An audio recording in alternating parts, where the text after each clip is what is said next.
أعوذ بالله من الشيطان الرجيم بسم الله الرحمن الرحيم الحمد لله رب العالمين وصلى الله على محمد وآله الطيبين الطاهرين اللهم صل على محمد وآل محمد. So today will be the second session in which we'll speak about the etiquettes of understanding the Holy Qur'an. And in our first session we spoke about honoring the Qur'an. So basically making sure that Qur'an has an honored place in our lives. And that can be broken down into two things. One is showing that outwardly respect to the Holy Qur'an through the different means that were mentioned, kissing the Holy Qur'an, putting it on your forehead, and any act that shows that outwardly reverence to the Qur'an is something that's good to do. It's one of the etiquettes. But more important than that is making sure that Qur'an has a high position in our hearts. So a true honor comes when in my heart I have a real respect for the Qur'an. And of course, to do that, one of the things that really helps is having understanding and ma'rifah of the Qur'an, about which we spoke. So inshallah, from today we want to speak about how do we now actually understand the Qur'an. But before we do that, I just want to mention a few things that might be useful that people can try and do. And again, there's nothing specific about these things I'm mentioning. These are ways and techniques. So normally they say that it's a good idea to have your own personal copy of Qur'an. Okay? So that's something very good. So, and especially for us who may not directly understand the Qur'an, when we read it, it's even a good idea to have two copies of the Qur'an. So you have one pocket Qur'an that is easy to carry. You can kind of even keep it with you always. Of course, in a respectable way, that its sanctity shouldn't be compromised. But it's something that should be mobile. You should be able to carry, and let's say you get a few minutes of free time, you should be able to take out and read it. So those small pocket Qur'ans, the one I showed yesterday. But we also need another copy of the Qur'an which will have a good translation, because we want to see Qur'an, verses of the Qur'an with its translation. So I think having a personal copy allows a person to build that connection. And then as a second step, again, all of these are prerequisites for us understanding the Qur'an. So as a second step, now that I have a copy of my own, my personal copy, and I value it, you can write your name in it and make it personalized for yourself, then the minimum that the scholars and the ulama say is that we should recite 1 page a day. Of course, in other times, like the month of Ramadan, you increase it to the extent of your capacity, time, and other factors. But the minimum is you read 1 page. So if you have your personal copy, makes it much easier. And it's good if we can contemplate and think about one or few of these verses that we have read. Okay, so that's the bare minimum connection with the Qur'an. Of course, there are other ways in which you can try and build your connection with the Qur'an. There are so many ways. You can do it through hifz. You can do it through constant recitation. You can do it through beautiful voice and trying to learn the tunes of the Qur'an recitation. But we are told that all of these things are actually secondary, in the sense that all of these are stepping stones towards tadabbur and trying to learn and understand the Qur'an. None of this has intrinsic value. So hifz is very important. And if you have hafiz of Qur'an, like, it's a very unique person. We have very few people who get the tawfiq to memorize the Qur'an. But even that, despite being a big achievement, is a first step, so that this hafiz can now think and do tadabbur in the Holy Qur'an. And if you see, the whole reason why Qur'an was sent was so that people could think about it. So this is Surah Sad, verse number 29. It says, Kitabun anzalnahu ilayka mubarakun. Okay. This is a book, we have revealed it unto you, Holy Prophet, and it's a mubarak book, something that is a lot of blessings and barakah. Okay. So barakah means something that keeps on giving benefit to others. Okay. We say that, right? Like, this money is ba barakat, this person is ba barakat, this child has barakah. What does it mean? It constantly keeps giving benefit to others. It's overflowing with benefit. So it's a blessed book. And why was it revealed? لِيَدَّبَّرُوا آيَاتِهِ وَلِيَتَذَكَّرَ أُولُو الْأَلْبَابِ. So that people do tadabbur and they think about the verses, and as a result of that understanding and pondering, people who have intellect, they are reminded. Okay? So we mentioned last time that dhikr is one of the names of the Holy Qur'an. Qur'an is a source of reminder. If someone does tadabbur, if someone doesn't do tadabbur, then it is not a source of reminder. It has thawab, it has reward, it might have other benefits, but it would not create that awakening in a person if that tadabbur is not there.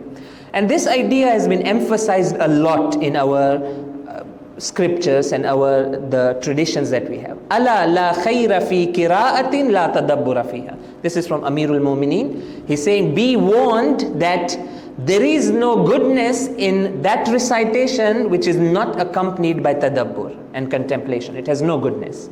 It has reward, but no khair and benefit.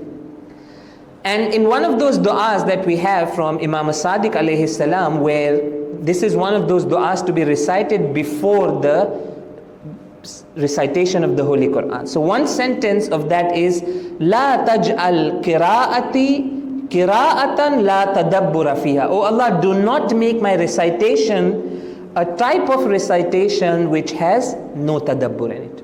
It's a dua. Bal ij'alni atadabbaru ayatihi wa ahkami. Rather, oh Allah, make me amongst those who think about the verses and the signs that are there in the Holy Book. So inshallah, that should be our aim, that whenever we read the Qur'an, we should know that all of that, reading, respecting, all of that is a prerequisite so that inshallah we take the step towards understanding. So inshallah, what we want to do today, I'm just going to mention two things today, so it's going to be short, about how now we benefit when it comes to our understanding of the Qur'an. So all those other aadaab and etiquettes, we leave them aside. Now what I'm going to speak from now onwards is mainly focused on, it's going to affect my understanding. If I do these things, which I'm going to start from today, then it will boost my understanding. If I don't do these things, I might be reading the Qur'an, even reading the translation, but that fahm and understanding and practical benefit will be reduced. So let's get started with those aadaab that are there when it comes to the Holy Qur'an. The first one, when it comes to understanding the Holy Qur'an, is that we should approach the Qur'an with an empty mind and without any presuppositions. Okay, that's the first adab and that's the first etiquette of going to the Qur'an. So basically it's like this, like when you go to a teacher to learn something, but if you already think, I know more than the teacher, then the learning does not happen, right? If the attitude and approach is that, what is he going to teach me? He may not have something new to teach. I have my own opinions. Naturally, you'll go in the class and you'll be sitting there, you'll be listening, you'll be understanding also the meaning of the words, but there will be no true learning. There'll be no true understanding, because the approach and attitude is like this. So this has been also emphasized in the hadith that we have. So I'm going to read this hadith from Imam Ar-Rida alayhi salam. Allahumma salli ala Muhammad wa ali Muhammad. So in this, describing the Holy Qur'an, he says that the Holy Qur'an is Kalamullahi la tatajawazuhu. That Qur'an is Allah's word, don't go beyond it, don't overstep it. Don't try and impose your opinions and your ideas and your preconceptions on the Holy Qur'an. And it's not easy to achieve this, because all of us, when we read the Holy Qur'an, we already have some ideas in our mind. We have presupposed conceptions about different things already. So when we approach the Qur'an, we approach with baggage. Okay? And this baggage comes in so many different forms. So I'm going to mention 3 different ways and presuppositions with which we go and approach the Qur'an. So at times it's a mental baggage, wrong ideas, ideology, understanding that I've already gotten from outside, and I'm so sure and so firm on this understanding that even if Qur'an says something against it, I'm not going to listen. Naturally, if I believe in something so strongly and have already preempted the Qur'an and I'm not ready to listen, naturally when Qur'an tells me something against what I strongly believe in, the easy way I'm going to find out is I'm going to change the meaning of the Qur'an. And this act of imposing our ideas on the Qur'an and trying to twist the meaning of the Qur'an is called tafsir bil-ra'i. Okay? When you explain the Qur'an but based on your own opinion, like on your own unfounded, maybe you got something from somewhere, and that's how you explain it. And this has been condemned like very severely in the ahadith that we have. Again, there are many ahadith. Some of these ahadith have been mentioned both in Shia and Sunni sources, but I'm going to read the one that's there in Shia, and so this one is actually there in both. The famous one is prominently there.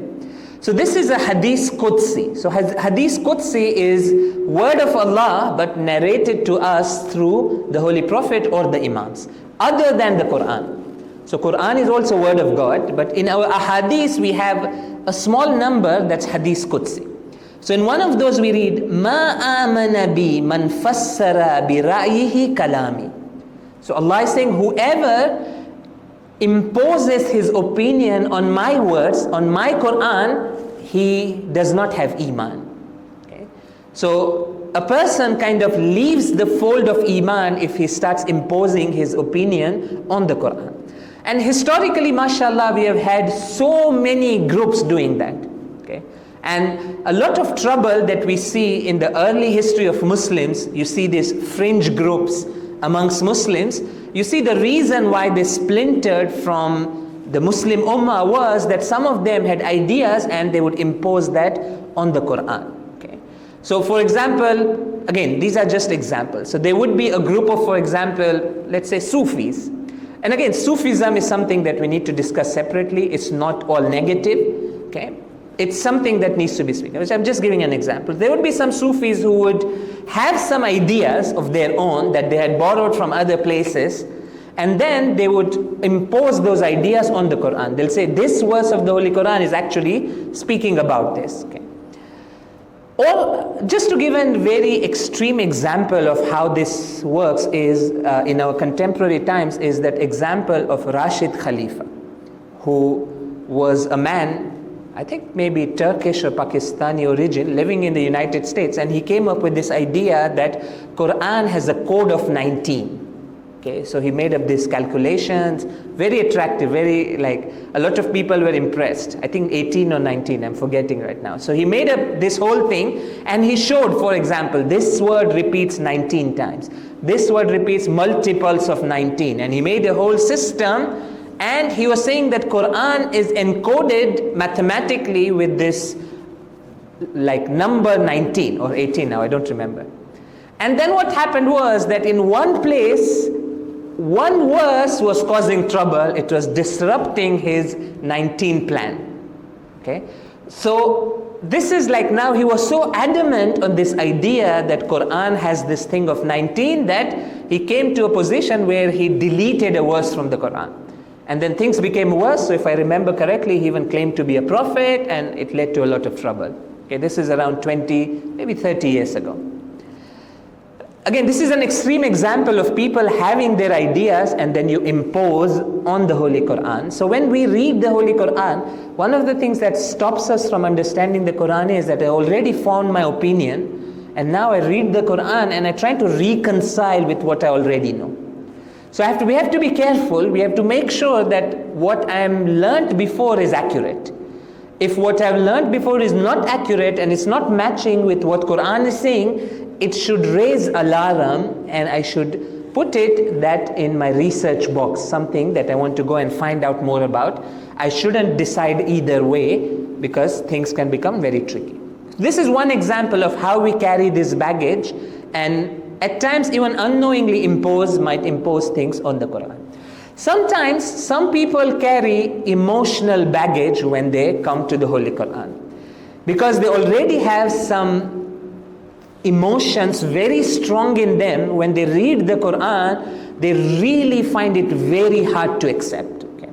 And one of those places that people at times find very hard, especially people who are a bit like the area of like fear and a bit of that thing is stronger in them. People have different temperaments, right? Like we have a bit of like people who are more on the hope side.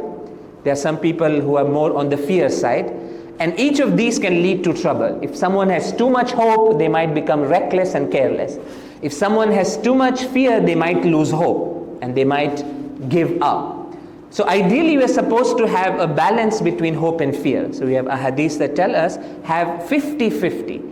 Have equal hope and fear. But let's say someone is not emotionally balanced and their fear side is dominant, and they read a verse in the Holy Qur'an that speaks about eternal punishment, people really find it hard to swallow it. And I'll just read this verse of the Qur'an. It says, Inna Allaha la'na al-kafirin wa a'adda lahum sa'ira. Allah subhanahu wa ta'ala has cursed the kafirin, the disbelievers, and He has prepared for them hellfire, sa'ira. If it would be to this extent, we'd be okay, yeah, they did bad deeds, so they deserve this. But it says, khalidina fiha abada. They will always stay in hellfire. La yajiduna waliyan wala nasira. They'll not find any friend or any helper. So now this, again, if I go to Qur'an and read this verse with my emotional baggage, and I'm already kind of inclined towards like fear, getting scared, like thinking about these things about aadaab and punishment, and I get overwhelmed because of those, I might find it very hard to understand the meaning of this, and I might draw wrong conclusions. Okay, so some people might think that, oh, Allah's punishment dominates His mercy, which is wrong, because the Qur'an tells us that His mercy dominates His punishment. Or we don't look at other verses of the Qur'an and other teachings and try and understand what's being said here properly, and we might be blocked from understanding why Qur'an is saying what it is saying. So emotional baggage. And third and the last one, and at times this is very strong.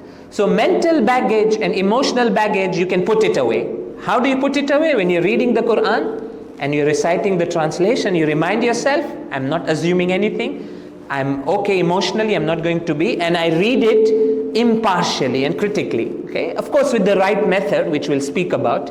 What's the right method of reading Qur'an? So that's coming up. So if I do that, I'm okay. But this third baggage is very hard to shed. And many people approach Qur'an with this third one, and that's cultural and social baggage. Cultural and social presuppositions. Okay. And again, this is what happens, that we read the Qur'an and it might be giving us a very prominent message, but because culturally I'm inclined towards something, I don't receive that message fully. It loses its value. So I want to give a real example of like our own community here, right? Like for example, the Khoja community. Okay. So because, again, it has historical reasons, and I'm not saying this to blame anyone. We can speak about that. Is there anyone to blame or whatever? But this is the situation, that as a community, we are a closed community. We prefer to be within ourselves. We don't connect with other communities so well, especially in East Africa, because the cultural difference between us and the local Africans is too much. And in some ways, we are the privileged community, right?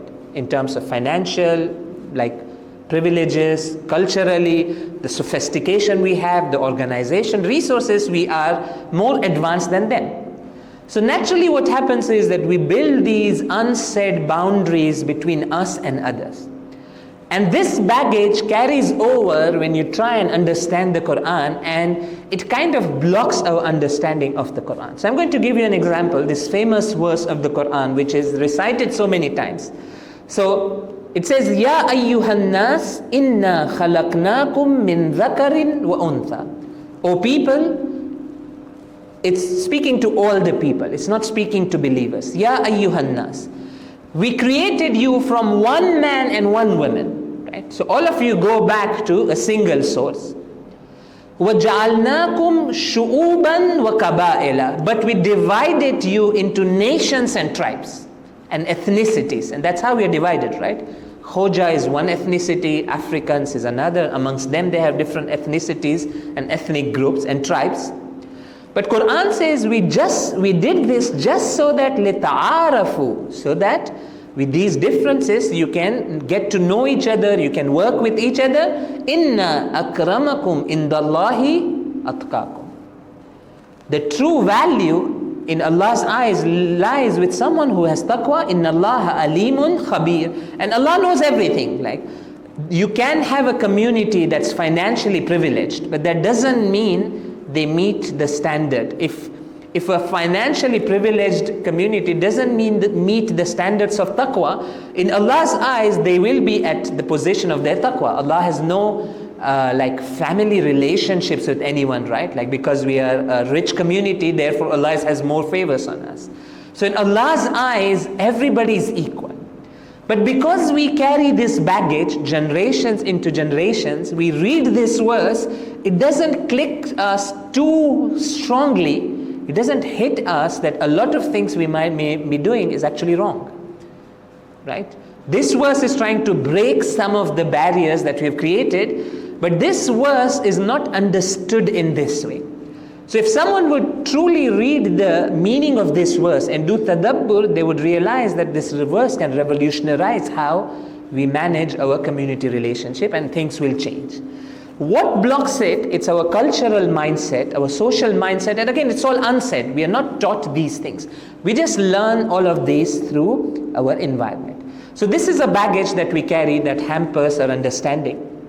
There are a few other things which I'm not going to go into detail. I'm just going to mention one or two things. Is that at times, beyond these preconceptions, so basically not going to Quran with an empty mind and heart, these preconceived ideas, beyond this we are also told that sins and mistakes also stops a person from understanding the Quran. And this is very strange, that if someone has like darkened their soul and they have lost that light and nur of their fitrah, automatically understanding parts of the Quran becomes very difficult. Because Quran is nur, Quran is haqq, Quran is very clear. If I have muddied my soul and I have darkened my soul, I'll find it very hard to connect to this Quran and understand it. And it's very interesting, the Holy Quran speaks about this idea that there are some people who just do not understand what Quran is saying. So Quran complains in a few places, and it says that what's wrong with these people? Why don't they understand? And the reason is because they have sins and mistakes and things have piled up. So I'm just going to read, I had two verses, I'm just going to read one. So it says, أعوذ بالله من الشيطان الرجيم أينما تكونوا يدرككم الموت. Wherever you are, death will overtake you. It doesn't matter where you are. وَلَوْ كُنْتُمْ فِي بُرُوجٍ مُشَيَّدَةٍ. Even if you are in those high towers, right? In those olden days, the history of palaces, and you hide somewhere up, doesn't matter. And death is going to come to everyone. وَإِن تُصِبْهُمْ. Now it starts speaking about how people who are away from Allah think. وَإِن تُصِبْهُمْ حَسَنَةٌ يَقُولُ هَذِهِ مِنْ إِنْدِ اللَّهِ. Those people who are kafir, the disbelievers, when a good thing reaches them, they say this is from God. وَلَوْ تُصِبْهُمْ سَيِّئَةٌ يَقُولُ هَذِهِ مِنْ إِنْدِكَ. But if something goes wrong, they blame you, the Prophet. If something is good, they say, okay, it's a good from Allah, so this is the mushrikeen of that time. And if something goes wrong, they say that it's from you.